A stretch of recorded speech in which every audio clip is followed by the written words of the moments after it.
in, as my colleague from Vermont has done, and adding to this interagency task with an amendment that I brought forth that I would ask us to consider. I'll offer this amendment to ensure that the existing best practices of state and local governments, as well as the private sector, are specifically considered as the task force which was established by H.R. 4641 conducts their business. Well, Mr. Chairman, the opportunity for us to understand the amendment process means that not only I, but also other members of this body bring forth their ideas on the best way that we think there is to combat this problem. I believe in state and local governments. I believe in the private sector. I think they're the essence of really where the rubber meets the road on the solution of problems, not to kick around ideas and to find something that doesn't work, but to kick around ideas that do work. Local communities, local governments, and the private sector collaborate back home daily. They do this in Dallas, Texas, which is my home, where I represent, and we have something that's called the Dallas Area Drug Prevention Partnership. It was established in 2007, and it represents what I believe is the best collaborative effort between local communities and focusing on preventing drug abuse. A few years ago, Dallas, Texas, as the epicenter of something that was a heroin epidemic,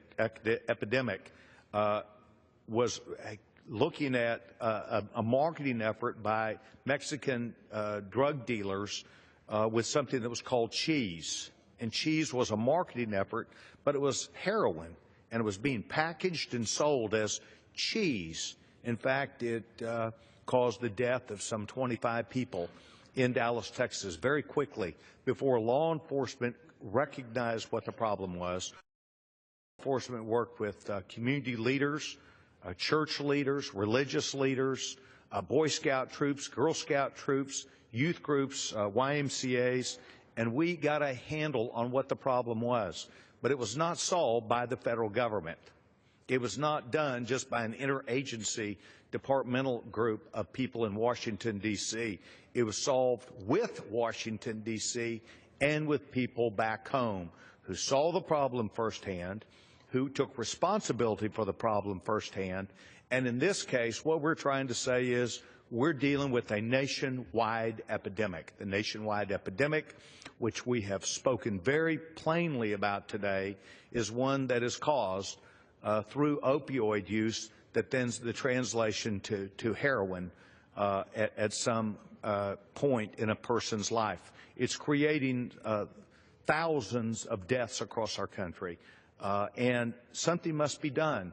But the something to be done is a collaborative effort between the federal government, interagency responsibility up in Washington and other places back home, but with state and local organizations and with private sector organizations who really will be not just the boots on the ground, but many times with the best expertise about the best way to do it in the best place. So, Mr. Chairman, I bring forth this amendment, and I thank you for your consideration. I urge my colleagues to support this amendment and the underlying bill.